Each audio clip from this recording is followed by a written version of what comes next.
Suite au dernier épisode sur la neutralité carbone, je vous parle aujourd'hui d'un sujet connexe qui est la compensation carbone. Utilisée en masse depuis quelques années par les entreprises afin de se prétendre neutres ou de proposer des produits neutres, elle représente aujourd'hui une promesse écologique fortement disproportionnée. Encore une fois, la définition est floue, deux actions différentes peuvent être prises en compte.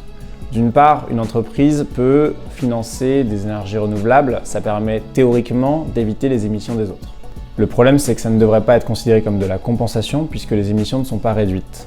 Ce n'est pas du CO2 en moins dans l'atmosphère, c'est simplement une moindre augmentation des émissions futures des autres. Et encore, ce projet aurait pu exister sans ce financement. D'autre part, une entreprise peut participer à des projets de séquestration des émissions, soit par technologie de capture, qu'on appelle CCS, soit par un financement de projets de puits de carbone naturel, comme la plantation d'arbres.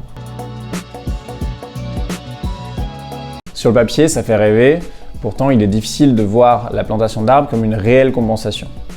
Premièrement, il y a un décalage dans le temps entre les émissions et la captation, alors qu'il y a une urgence climatique. L'arbre planté met quelques dizaines d'années à séquestrer le carbone, alors que les émissions d'entreprise sont instantanées. Ensuite, le risque que l'arbre ne capte finalement pas les émissions est assez élevé. Il peut y avoir une coupe de l'arbre, un incendie ou des animaux ravageurs. Il existe d'autres problèmes comme le fait de planter des arbres dans des régions inadaptées. Il y a déjà eu des cas dans des régions arides. Résultat, les arbres ont pompé l'eau des nappes phréatiques et ont détruit la végétation locale. Autre cas dans une région enneigée. Résultat, les arbres retiennent davantage le rayonnement solaire, ce qu'on appelle l'effet d'albédo, ce qui participe au réchauffement climatique. Enfin, certains projets se font en remplacement de sols qui retiennent davantage de gaz à effet de serre que les plantations d'arbres, comme les mangroves, les prairies ou les tourbières, encore ratés.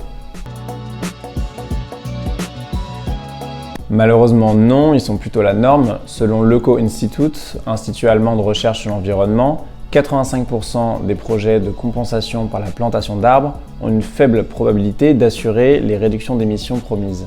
Et seuls 2% des projets rempliraient les critères requis.